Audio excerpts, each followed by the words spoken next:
नमस्कार, आप देख रहे हैं पंचायती राज न्यूज और मैं हूं आपके साथ हर्षिता। ग्राम पंचायत आवा के 3 साल बेमिसाल। बालाघाट जिले की लांजी जनपद पंचायत के अंतर्गत आने वाली ग्राम पंचायत आवा में आज पंचायती राज न्यूज की टीम पहुंची। ग्राम पंचायत के सरपंच एवं लांजी सरपंच संघ के अध्यक्ष ललित कबीरे ने बताया कि विगत 3 वर्षों में ग्राम पंचायत आवा में अनेक विकास कार्य संपन्न किए गए हैं। उन्होंने कहा कि पंचायत क्षेत्र में सड़कों का निर्माण, नालियों का निर्माण, पेयजल व्यवस्था सुदृढ़ करने सहित कई योजनाओं पर कार्य हुआ है।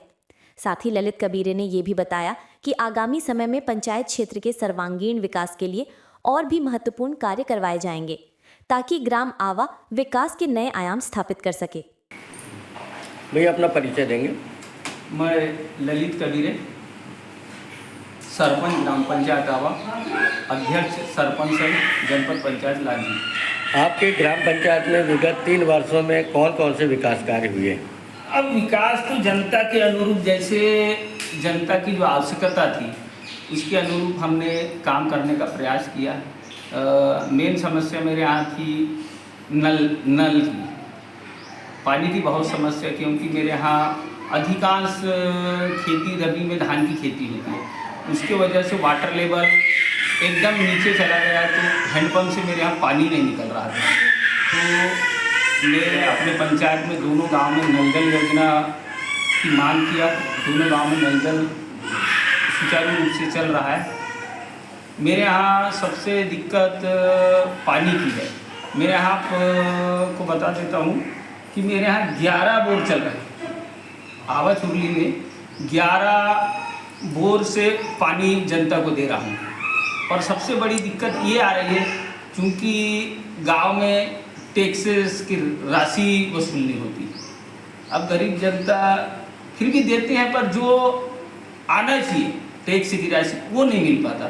तो हमको पंचायत की जो बिल आता है, जो 11 मोटर चल रहा है, तो वो बिल देने में बड़ी दिक्कत होती है। अब क्या टैक्स महीने का तो मिलता है, पर बहुत कम मिलता है, तो उसमें बड़ी दिक्कत हो रही है हमको। आगामी 1 वर्ष आपके बचे हैं, तो उसमें और क्या विकास कार्य हो सकते हैं आवा ग्राम पंचायत? अब मेरा मुख्य लक्ष्य है मेरे यहाँ ग्राम पंचायत भवन। चूँकि मेरे यहाँ 1995 का ग्राम पंचायत भवन बना है।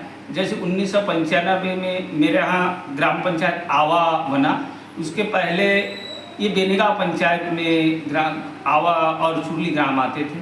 तो जब से का भवन बना है, क्योंकि वो भवन बगैर बीम कालम का है और आज की स्थिति में एकदम जीर्ण शीर्ण हालत में, ये ग्राम पंचायत भवन के लिए सम्मानीय विधायक महोदय से भी मेरी चर्चा हुई है। अभी कोटेश्वर श्रावण मास में कोटेश्वर मंदिर में हमारे पंचायत मंत्री सम्मानीय प्रहलाद पटेल जी आए थे, उनको भी मेरे द्वारा प्रस्ताव प्रेषित किया गया और उनसे द्वारा मेरे को आश्वासन भी दिया गया है मंत्री महोदय द्वारा कि शीघ्र आपके पंचायत को हम एक पंचायत भवन की सौगात देंगे। ये वर्तमान में मोहन सरकार ने प्रोत्साहन राशि किसानों को दी है, धान की दी है या ज़मीन की दी है, इसमें असमंजस की स्थिति चल रही है। तो इस बारे में आप क्या कहना चाहेंगे? ये तो क्या है, किसानों के साथ नाइंसाफ़ी है। ये जो बोनस की राशि जो किसानों को दिया गया है, ये ऊँट के मुंह में जीरा है। 2023 के आम चुनाव में भाजपा तत्कालीन मुख्यमंत्री सम्मानीय शिवराज सिंह चौहान द्वारा और उनके घोषणा पत्र में भी इस बात का, मोदी जी की गारंटी के तहत, कि मोदी जी की गारंटी है, उसके तहत 3100 रुपये धान का समर्थन मूल्य देंगे और 2700 रुपये गेहूँ का समर्थन मूल्य, और उज्ज्वला गैस ये 450 रुपये में देंगे। तो कहीं भी अभी इसका असर नहीं दिख रहा है। न किसानों को 3100 रुपये धान का रेट मिल रहा है, न किसानों को गेहूं का 2700 रुपये रेट मिल रहा है, न हमारी माता बहनों को जो उज्ज्वला गैस वो 450 में मिल रहा है। तो कहीं न कहीं किसानों के साथ सरकार छलावा की है। मैं सरकार से मांग करता हूं कि अभी 2025-26 का जो खरीदी समर्थन मूल्य से होना चाहिए, 3100 रुपये के हिसाब से किसानों को धान का मूल्य देना चाहिए।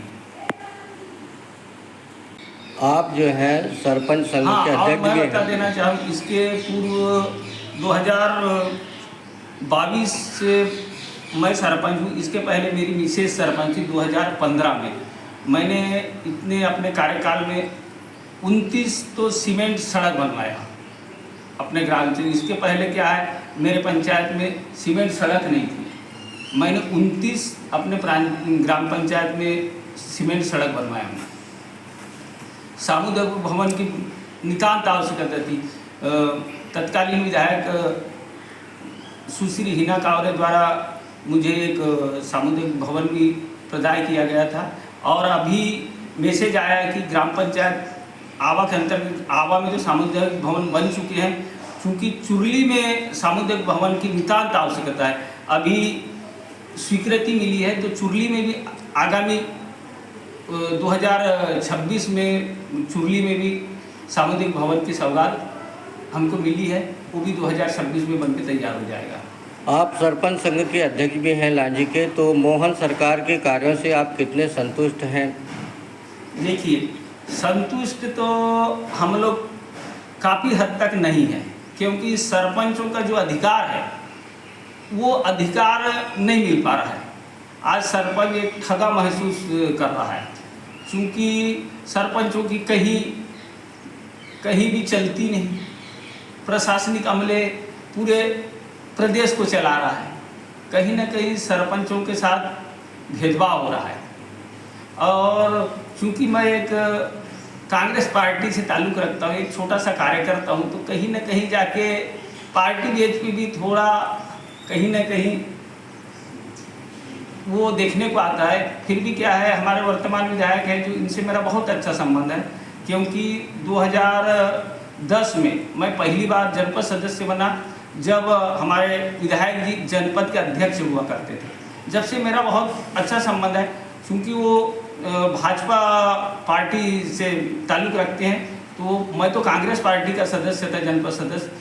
जब भी मेरे साथ उनने अच्छा व्यवहार किया और जो भी अपने पार्टी के सदस्यों के साथ जो बर्ताव की वो मेरे साथ भी किए। और आशा करता हूँ कि विधायक जी से मेरे को भी और आगे काम करने को मिलेगा। अभी एक विधायक जी द्वारा एक सामने तोरण द्वार बनवा रहा हूँ, जो मेरे गांव में एक स्वतंत्रता संग्राम सेनानी है, उनकी स्मृति में मैं ये गोंदिया लांजी मार्ग पे तोरण द्वार बनाने जा रहा हूँ। ये भी सौगात विधायक जी द्वारा ही दिया गया है।